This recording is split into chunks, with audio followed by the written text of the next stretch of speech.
Sir இந்த வீடியோவில் நம்ம என்ன பார்க்க போகிறோம் அப்படின்னு பார்த்தீங்கன்னா இன்னும் i4 அது ஸ்ப்ளேசிங் மிஷினில் என்ன ஃபியூச்சர்ஸ் இருக்குது, அதை எப்படி ஸ்ப்ளேஸ் பண்ணுறது, ஹீட் பண்ணுறது அப்படிங்கிற வீடியோலாம் இந்த வீடியோவில் பார்க்க போகிறோம். சார் இன்னும் i4ல் என்ன ஸ்பெஷல் அப்படின்னு பார்த்தீங்கன்னா, ஸோ இப்போ வர கரண்ட் மாடல் எல்லாமே பார்த்தீங்கன்னா உங்களுக்கு ஃபுல் அண்ட் ஃபுல் டச்சில் மட்டும்தான் கொடுத்துருக்காங்க.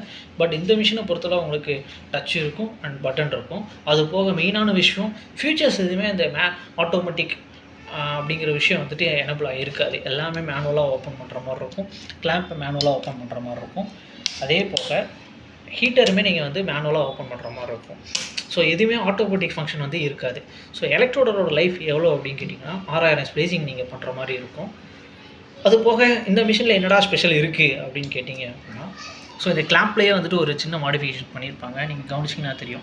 இங்கே என்னடா ஒரு சின்ன டிப் மாதிரி கொடுத்துருக்காங்க. இது எதுக்கு கொடுத்துருக்காங்க அப்படின்னு பார்த்தீங்கன்னா, இது வந்துட்டு ஆன் ஆஃப் கீ மாதிரி வச்சுக்கோங்களேன். இதை ப்ரெஸ் பண்ணால் இங்கே ஒரு ஒயிட் கலர் இந்த ஒரு பட்டன் இது இருக்குல்ல சார், ஒரு சின்ன ஃப்ளாட் மாதிரி இருக்குது பார்த்தீங்களா, அது அப் ஆகும். இந்த இதை பார்த்தீங்கன்னா தெரியும், உங்களுக்கு கொஞ்சம் லைட்டாக அப்பாக இருக்கிற மாதிரி இருக்கும்.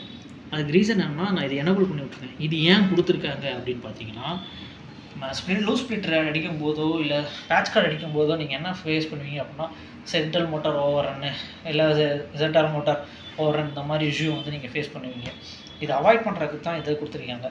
இப்படி இருந்துச்சு அப்படின்னா நீங்கள் கோர் வச்சு அடிச்சுக்கலாம். இந்த மாதிரி எனபிள் பண்ணிட்டீங்க அப்படின்னா லூஸ் ஸ்ப்ளிட்டர் பேட்ச் கார்டு இது இழுத்தடிக்கிற பிரச்சனை வந்து இந்த மிஷினில் வந்து வராது. இதை வந்து அடிஷ்னல் ஃபியூச்சராக கொடுத்துருக்காங்க. இது போக இந்த மிஷினில் என்ன அட்வான்டேஜ் அப்படின்னு பார்த்தீங்கன்னா, மற்ற மிஷின்லாம் பார்த்தீங்கன்னா உங்களுக்கு ரப்பர் பேடு தான் கொடுத்துருப்பாங்க. இதில் வந்து எல்லாமே ஃபுல் அண்ட் பிளாஸ்டிக் தான். ஸோ இது மெல்ட் ஆகாது, அந்த பிரச்சனை எதுவுமே வராது.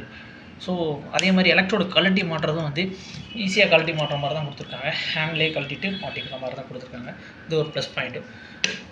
ஸோ ஃபியூச்சர்ஸ் செட்டிங்ஸ்லாம் எப்படி இருக்கும் அப்படின்னு பார்த்தீங்கன்னா, ஸோ இது பவர் பட்டன், இது பார்த்தீங்கன்னா மெனுக்குள்ளே போகிறதுக்கு so menu button, so set button, heat button. அதே மாதிரி இங்கே டிஸ்பிளேயில் பார்த்தீங்க டச் யூஸ் பண்ணுற மாதிரி இருந்தால் இது XY கேமரா அட்ஜஸ்ட்மெண்ட் பண்ணுறதுக்கு, இது செட் பட்டன், இது ஆர்க் பட்டன், இது மெனுக்கு போகிறதுக்கு. ஸோ இதை ப்ரெஸ் பண்ணோம் அப்படின்னா நம்மளுக்கு மெனுக்குள்ளே போயிடும், மெயின்டெனன்ஸ் மெனு. ஸ்ப்ளேஸ் மோடுக்குள்ளே போனீங்க அப்படின்னா ஸோ நம்மளுக்கு வெரைட்டி ஆஃப் ஸ்ப்ளேசிங் மோடு இருக்குது. வரேன். ஸோ இதில் பார்த்தீங்கன்னா தெரியும் உங்களுக்கு SM மோடு இருக்கும், MM மோடு இருக்கும், NZ மோடு இருக்கும், DZ மோட் இருக்கும். ஸோ இந்த மாதிரி உங்களுக்கு மல்டிபிள் மோட்ஸ் வந்து கொடுத்துருக்காங்க. அது போக பார்த்திங்கன்னா எடிட் ஸ்ப்ளேஸ் மோடு, இதில் வந்து நம்ம கான்ஃபிகர் பண்ணுற மாதிரி கொடுத்துருக்காங்க. ஸோ நம்மளுக்கு தேவையான கான்ஃபிகரேஷனில் வந்துட்டு உங்களுக்கு மோடை மாற்றணும் அப்படின்னா ஆட் பண்ணணும்னா ஆட் பண்ணிக்கலாம். ஸோ அதே மாதிரி டெலிட் ஸ்பேஸ் மோடு கொடுத்துருக்காங்க. இதில் போய்ட்டு நம்மளுக்கு இப்போ நீங்கள் கான்ஃபிகர் பண்ண டெலிட் பண்ணணும், எக்ஸஸாக தேவையில்லாத டெலிட் பண்ணால் டெலிட் பண்ணிக்கலாம், மோடுக்கான புதுசாக ஆட் பண்ணியிருந்தீங்கன்னா. அதே மாதிரி ஸ்ப்ளேஸ் ஆப்ஷனுக்குள்ளே போனீங்க அப்படின்னா ஆட்டோ ஸ்டார்ட்னு இருக்கும். ஸோ ஆட்டோ ஸ்டார்ட்னா வேறு ஒன்றும் இல்லை, இது ஆன் பண்ணி விட்டேன் அப்படின்னா என்ன ஆகும் அப்படின்னா, டோரை ஓப்பன் பண்ணிவிட்டு நம்ம வந்துட்டு ஃபைபர் லோட் பண்ணி க்ளோஸ் பண்ணாலே என்ன, டோரை க்ளோஸ் பண்ண உடனே வந்துட்டு ஸ்ப்ளேசிங் வந்து ஆரம்பிச்சிடும். ஆனில் இருந்தால். ஆஃபில் இருந்தால் நம்ம தான் மேனுவலாக வந்துட்டு என்ன பண்ணணும்னா செட் பட்டன் வந்து ப்ரெஸ் பண்ணுற மாதிரி இருக்கும். அது மாதிரி பாஸ் ஆப்ஷன் வந்து நம்மளுக்கு கொடுத்துருக்காங்க. ஸோ ஸ்ப்ளேஸ் ஆப்ஷனில் பாஸ் ஆப்ஷன் பார்த்தீங்கன்னு வச்சுக்கோங்களேன், பாஸ் ஒன் இதை ஆனில் வச்சுருந்தா என்ன ஆகும்னா, டோரை ஓப்பன் பண்ணிட்டு க்ளோஸ் பண்ணி செட் கொடுத்தோம் அப்படின்னா உங்களுக்கு கோர் வந்து அப்படியே ஃப்ரண்ட்டில் வந்து நின்றுடும் ஸ்க்ரீனில் வந்துட்டு. ஸோ அது எதுக்கு கொடுத்துருக்காங்க அப்படின்னா, right side left side cutting எல்லாம் கரெக்டாக இருக்கா அப்படிங்கிறத ஒன்று செக் பண்ணுறக்காண்டி கொடுத்துருக்காங்க. ஸோ பாஸ் 2 ஆனில் வச்சா என்ன ஆகும் அப்படின்னு பார்த்தீங்கன்னா, உங்களுக்கு வந்துட்டு அலைன்மெண்ட் ஆகிட்டு அப்படியே ஃப்ரீஸ் ஆகி நிற்கும். அது எதுக்குனாலும் சேம் கான்செப்ட் காண்டி தான், ரைட் அண்ட் லெஃப்ட் கட்டிங் கரெக்டாக இருக்கா அப்படின்னு செக் பண்ணுறது தான். ஸோ என்ன பொறுத்தவரை என்னன்னா, அந்த ரெண்டில் ஏதாவது ஒரு ஆப்ஷன் எனபிள் பண்ணால் போதும். பாஸ் 2 வச்சோம் அப்படின்னா ஆகும்னா உங்களுக்கு அலைன்மெண்ட் ஆகிட்டு உங்களுக்கு நிற்காதனால நம்ம மறுபடியும் செட் கொடுத்தோம் அப்படின்னா ரொம்ப நேரம் மறுபடியும் ஃபைபர் வெளியில் போயிட்டு மறுபடியும் வந்து ஜாயின் அடிக்கும். ஸோ கொஞ்சம் டைம் எடுக்கும். ஆனால் பாஸ் 1 கொடுத்தீங்கன்னா ஜஸ்ட்டு வச்ச உடனே உங்களுக்கு என்னென்னா உங்கள் ஸ்க்ரீனில் தெரிஞ்சிடும் கட்டிங் கரெக்டாக இருக்கா இல்லையான்னு. ஸோ உடனே நீங்கள் எடுத்து ரிமூவ் பண்ணி கட் பண்ணுறதுக்கு ஈஸியாக இருக்கும். ஸோ டைமை ரெடியூஸ் பண்ணணும் அப்படின்னா பாஸ் வந்து எனபிள் இருந்தால் போதும், பாஸ் 2 வந்து ஆஃபில் வச்சுக்கலாம்.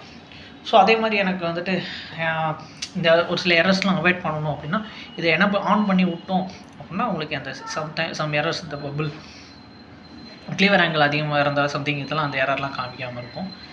பட் இதெல்லாம் நீங்கள் எதுவும் பண்ணணும்னு அவசியம் இருக்காது. அதே மாதிரி கேமரா இமேஜ், ஸோ இந்த ஆப்ஷன் வந்து பார்த்திங்கன்னா எல்லாமே XY கேமரா ரெண்டையும் ஃபோக்கஸ் பண்ணி காமிக்கிறதுக்கான ஆப்ஷன். ஸோ அடுத்து ஸ்டோரேஜ் கொடுத்துருக்காங்க. ஸோ இதில் பார்த்தீங்க அப்படின்னா ஆட்டோமேட்டிக்காக நம்ம ஸ்ப்ளேஸ் பண்ண இந்த ரெக்கார்ட் ஆகிக்கிட்டே வரும். அதே மாதிரி ஆட்டோ ஸ்டோர் ரெக்கார்டு எல்லாமே ஆட்டோமேட்டிக்காக ஸ்டோர் வர மாதிரி தான் கொடுத்துருக்காங்க. இது ஆஃப் பண்ணிட்டோம் அப்படின்னா ஆட்டோமேட்டிக் ஸ்டோர் நடக்காது. இதில் ஹைலைட்டான பாயிண்ட் என்ன, க்ளீன் எண்ட் ஃபேஸ் அப்படின்னு கொடுத்துருக்காங்க. இது எதுக்கு அப்படின்னு பார்த்தீங்கன்னா, சப்போஸ் நீங்கள் க்ளீன் பண்ணாமல் ஃபைபர் வைக்கிறீங்க அப்படின்னா நார்மலாகவே மிஷினில் என்ன ஆகும்னா, நான் ஃபைபர் வச்சதுக்கப்புறம் உங்களுக்கு உள்ளக்க வந்துட்டு ஒரு ஆர்க் அடித்து உள்ளக்க இருக்க டஸ்ட்டு இருந்துச்சுன்னா ரிமூவ் பண்ணி விட்ருவோம். அதே மாதிரி தான் க்ளீன் பண்ணி கொடுக்குறதுக்கு மட்டுமே தனியாக ஆப்ஷனை கொடுத்துருக்காங்க. எந்த மிஷினில் இந்த மாதிரி கொடுத்ததே கிடையாது. பட் இந்த மிஷினில் க்ளீன் பண்ணுறதுக்கு மட்டும் தனியாக இந்த ஆப்ஷன் கொடுத்துருக்காங்க. ஸோ இதில் கவனிச்சிங்கன்னா தெரியும், ரைட்டுன்னு இருக்கும். நீங்கள் ஜஸ்ட்டு செட் கொடுத்தீங்கன்னா என்ன ஆகும்னா ரைட் சைடு ஃபைபர் மட்டும் வரும், வந்துட்டு உங்களுக்கு ஆர்க் அடித்து டஸ்ட்டை ரிமூவ் பண்ணி விட்ரும். ஸோ அதே மாதிரி லெஃப்ட்டு கொடுத்தோம் அப்படின்னா லெஃப்ட் சைடு ஃபைபர் மட்டும் வரும், உங்களுக்கு க்ளீன் பண்ணி விட்ரும். ஸோ இந்த ஆப்ஷன் தான் வந்துட்டு இந்த க்ளீன் எண்ட் ஃபேஸ் இதுக்கான மீனிங்கு. ஸோ இதில் பார்த்தீங்க அப்படின்னா மெயின்டெனன்ஸ் மெனு இருக்கும். ஸோ மெயின்டெனன்ஸ் மெனுவில் மெயின்டெனன்ஸ்குள்ளே போனீங்க அப்படின்னா எல்இடி காலிப்ரேஷன், டஸ்ட் செக்கு, ஸோ இந்த மாதிரி மல்டிபிள் இதை வந்து அதுவே செக் பண்ணி கொடுக்கும். இது என்ன இன்ஸ்ட்ரக்ஷன் கொடுக்குதோ அதை மட்டும் பண்ணாலும் போதும். அதாவது ஃபைபர் வைக்க சொல்லும், ஃபைபர் எடுக்க சொல்லும். ஸோ இந்த மாதிரி சின்ன விஷயம் சொல்லும். இப்போ டஸ்ட்டு செக் பண்ணும்போது என்ன எல்இடி செக் பண்ணுறோம் அப்படின்னா எல்இடி செக் பண்ணோடனே ஓகேன்னு வரும். சப்போஸ் வந்து எல்இடி ட்ரபிள் இருந்துச்சு அப்படின்னா நாட் ஓகே அந்த மாதிரி உங்களுக்கு மென்ஷன் பண்ணி உங்களுக்கு ஷோ பண்ணிடும் எல்லாமே. இதே ஆப்ஷன் தான் சிங்கிளாக தனித்தனியாக கொடுத்துருப்பாங்க. ஸோ இங்கே பார்த்தீங்கன்னா எலக்ட்ரோடு ரீப்ளேஸ் பண்ணுறதுக்கான ஆப்ஷன் இருக்கும். அங்கே காமிச்ச stabilize electrode calibration, motor calibration, LED calibration, dust check. So அங்கே என்ன இருந்துச்சோ அந்த ஆப்ஷன் வந்துட்டு மெயின்டெனன்ஸில் பண்ணோம் அப்படின்னா ஓவராலாக எல்லாமே செக் பண்ணணும். இல்லை எனக்கு ஸ்பெசிஃபிக்காக டஸ்ட் செக் மட்டும் பண்ணணும் அப்படின்னா டஸ்ட் செக்கில் மட்டும் போய் பண்ணிக்கலாம். இது வந்து மெயின்டெனன்ஸ் மெனுக்குள்ளே இருக்கும். ஸோ இதே மாதிரி ஹீட்டர் மோடுக்குள்ளே போனீங்க அப்படின்னா ஸோ நம்ம யூஸ் பண்ணுற ஸ்லீவ்ஸை பொறுத்து ஹீட்டர் இதை மாத்திர மாதிரி இருக்கும், செட்டிங்ஸ் மாத்திர மாதிரி இருக்கும். பட் நம்ம மேக்ஸிமம் நம்ம 60mm தான் யூஸ் பண்ணுறோம். அதனால் செகண்ட் ஆப்ஷனில் இருக்க மட்டும் பார்த்துக்கோங்க. அதே மாதிரி தேவைன்னா ஹீட்டர் மோடை வந்து ஆட் பண்ணிக்கலாம். அதேமாதிரி தேவையில்லாத ஹீட்டர் மோடை வந்துட்டு ரெடி பண்ணிக்கலாம். ஸோ இந்த ஆப்ஷனும் கொடுத்துருக்காங்க. அதுக்கப்புறம் ஒர்க் பெஞ்ச் கொடுத்தோம் அப்படின்னா ஸோ நம்மளுக்கு ஸ்ப்ளேசிங் பண்ணுறக்கூடிய ஸ்க்ரீன் வந்துடும்.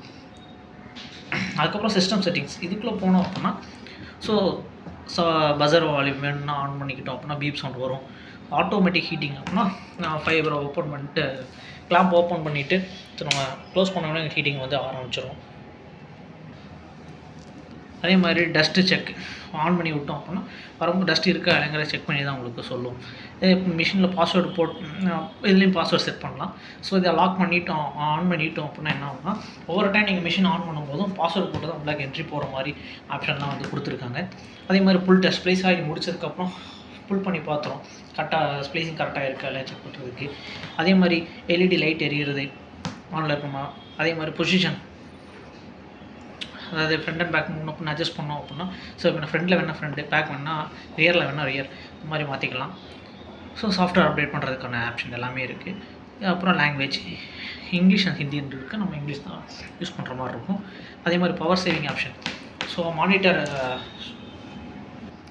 அது இது வரைக்கும் நம்ம மானிட்டர் ஷட்டவுன் அந்த இதெல்லாம் நம்ம செட் பண்ணாமல் இருக்குது. நம்ம தேவைன்னா வந்து செட் பண்ணிக்கலாம். அதாவது ஒரு 5 செகண்ட்ஸில் வச்சு 5 மினிட்ஸில் வந்து மிஷின் ஆட்டோமேட்டிக்காக ஆஃப் ஆகிற மாதிரியும் இல்லை வந்துட்டு ஸ்க்ரீன் மட்டும் ஆஃப் ஆகிற மாதிரி டைம் செட் பண்ணால் கூட செட் பண்ணிக்கலாம். அதே மாதிரி பிரைட்னஸ் இன்க்ரீஸ் பண்ணுறதுக்கான ஆப்ஷன் வந்து கொடுத்துருக்காங்க. அதுக்கப்புறம் கேலண்டர். ஸோ நான் பாஸ்வேர்டு சேஞ்ச் சொன்னேன் பார்த்தீங்களா. ஸோ பாஸ்வேர்டு இந்த மாதிரி தான் இருக்கும். ஒன்ஸ் நம்ம செட் பண்ணிட்டோம் அப்படின்னா மிஷின் ஆன் பண்ணி ஆஃப் பண்ணும்போது ஒரு டைம் பாஸ்வேர்டு கேட்கும். எப்போ அப்படின்னா அந்த ஆன் பண்ணி விட்டால் வந்து உங்களுக்கு பாஸ்வேர்டு வந்து கேட்கும். இதுதான் வந்து இந்த மாதிரி தான் உங்களுக்கு மிஷின் ஆன் பண்ணோன்னே இந்த ஸ்க்ரீன் தான் வரும். பாஸ்வேர்டு போடுற மாதிரி 4 டிஜிட்டில் பண்ணுற மாதிரி இருக்கும். அது சிஸ்டம் இன்ஃபர்மேஷன். அதுக்குள்ளே போனீங்கன்னா மிஷினோட மாடல் என்ன வெர்ஷனில் இருக்குது, so total count, overall count, current கவுண்ட்டுக்கு ஸ்ப்ளேஸ் பண்ணியிருக்க கவுண்ட்டு. ஸோ இந்த செட்டிங்ஸ் தான் வந்து சிஸ்டம் இன்ஃபர்மேஷனில் இருக்கும். ஸோ இது வரைக்கும் நம்ம உள்ள இருக்க செட்டிங்ஸ் எல்லாம் பார்த்துட்டோம். ஸோ இதுக்கப்புறம் பார்த்திங்கன்னா இதை எப்படி ஸ்ப்ளேஸ் பண்ணணும் அப்படிங்கிறத தான் சார் பார்க்க போகிறோம். ஸோ க்ளீவர் இதுதான் சார் ஹைலைட்டு. இதில் வந்து ஜஸ்ட் இந்த நாம்பு இருக்கும், நம்ம ப்ரெஸ் பண்ணிட்டோம் அப்படின்னா உங்களுக்கு ஓப்பன் ஆகிரும்.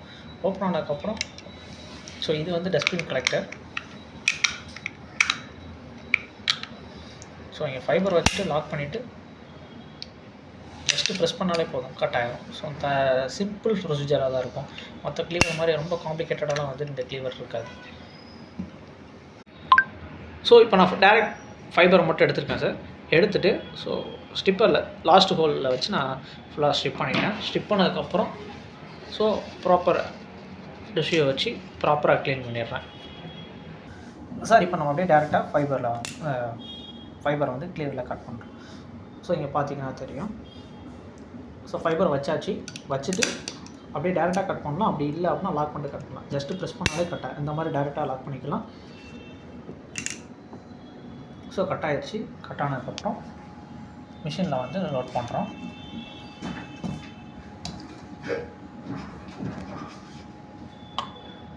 ஸோ இந்த மாதிரி ஃபைபர் வைக்கும்போது பார்த்திங்கன்னா சார் ப்ளூ லைனுக்கு தாண்டி இருக்கணும், ராடை தாண்டக்கூடாது. ஸோ இந்த இப்போ வச்சுருக்காங்க பார்த்தீங்களா, ஸோ இந்த மாதிரி தான் வச்சுருக்கணும். So okay. ஸோ அதே மாதிரி இன்னொரு கோரை வந்துட்டு ஸ்டிப் பண்ணிவிட்டு க்ளீவரில் வச்சு லாக் பண்ணியாச்சு. லாக் பண்ணிட்டு ஸோ ஜஸ்ட்டு ப்ரெஸ் பண்ணிங்கன்னா கட் ஆகிடும். இப்போ அதே மாதிரி ரைட் சைடு லெஃப்ட் சைடில் வந்துட்டு உங்களுக்கு நான் லோட் பண்ணுறோம். ஸோ கிளாப் ஓப்பன் பண்ணிவிட்டு சேம் ஃபைபர் வைக்கும்போது டேரெக்டாக அந்த வீக்ரோவில் உட்கார மாதிரி வைக்கணும். இங்கே டேமேஜ் ஆகக்கூடாது. வீக்ரோவை தாண்டி இருக்கணும், ராடை தாண்டி இருக்கக்கூடாது. ஸோ இப்போ பார்த்தீங்கன்னா தெரியும், இப்போ வந்து ராடுக்கு நியரஸ்ட்டாக இருக்குது. ஸோ இந்த மாதிரி நீங்கள் லோட் பண்ணக்கூடாது. லைட்டாக ஃபைபரை வெளியில் எடுத்துகிட்டு கொஞ்சம் பின்னாடி வச்சு லாக் பண்ணுற மாதிரி இருக்கும். இந்த மாதிரி லோட் பண்ணக்கூடாது. லைட்டாக வெளியில் வரணும், ஆனால் ராடை தாண்டி இருக்கக்கூடாது. ஸோ இந்த மாதிரி வச்சு லாக் பண்ணிடுங்க. குட். ஸோ டோரை க்ளோஸ் பண்ணியாச்சு. ஸோ க்ளோஸ் பண்ணோடனே உங்களுக்கு வந்துட்டு ஆட்டோமேட்டிக்காக ஸ்டார்ட் ஆகிருக்காது. காரணம் என்ன அப்படின்னு கேட்டிங்கன்னா, நம்ம ஆப்ஷனில் ஆட்டோ ஸ்டார்ட் வந்து ஆஃபில் வச்சுருக்கோம். ஆனில் பண்ணால் தான் உங்களுக்கு வந்துட்டு ஆட்டோமேட்டிக்காக ஆகும். இப்போ வந்து மேனுவலாக தான் பண்ணுற மாதிரி இருக்கும். செட் பட்டன் மேனுவலாக ப்ரெஸ் பண்ணிட்டோம். ஸோ இப்போ ஸ்பேசிங் வந்து ஆரம்பிச்சிருச்சு. ஸோ இப்போ பாஸ் ஆப்ஷன் ஆனில் இருக்கிறதுனால என்ன ஆகுது அப்படின்னு பார்த்தீங்கன்னா, பாஸ் 1 வந்துட்டு ஆனில் இருக்குது. ஸோ பாஸ் 1 எதுக்கு அப்படின்னு பார்த்தீங்கன்னா, ரைட் சைடில் வச்சு கட்டிங்லாம் கரெக்டாக இருக்கா அப்படிங்கிறத வந்து பார்க்குறதுக்கு தான். ஸோ கட்டிங் ஆங்கிள்லாம் கரெக்டாக தான் இருக்குது அப்படின்னு வெரிஃபை பண்ணதுக்கப்புறம் அகைன் நம்ம செட் கொடுக்குற மாதிரி இருக்கும். ஸோ டச் யூஸ் பண்ணி பண்ணலாம், பட்டனே யூஸ் பண்ணலாம். ஸோ ப்ளேஸ் ஆகி முடிச்சிருச்சு. ஸோ இப்போ லாஸ் பார்த்தீங்க அப்படின்னா ஸோ 0.01 ஜிபி வந்து லாஸ் வந்துருக்கு. ஸோ இந்த மிஷினை பொறுத்தளவு மேக்ஸிமம் 0.03 வந்து அவ்வளோ வந்து. ஸோ இப்போ நம்ம ஹீட்டிங் ப்ளேஸ் பண்ண ஏரியாவில் வந்து ஸ்லீவ்ஸை போட்டாச்சு. ஸோ அட்ஜஸ்ட்மெண்ட் பண்ணிவிட்டு ஸோ இது மேனுவலாக ஓப்பன் பண்ணுற மாதிரி தான் இருக்கும்.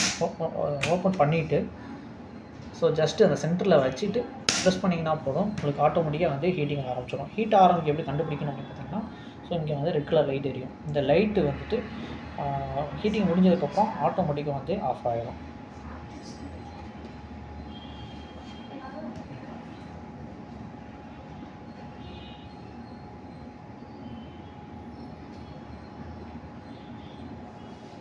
ஸோ ஹீட்டிங் வந்து முடிஞ்சிருச்சு.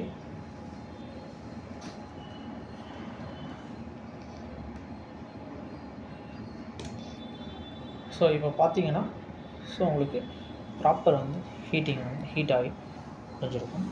ஸோ நீங்கள் பார்த்தீங்கன்னாலே தெரியும். தேங்க்யூ.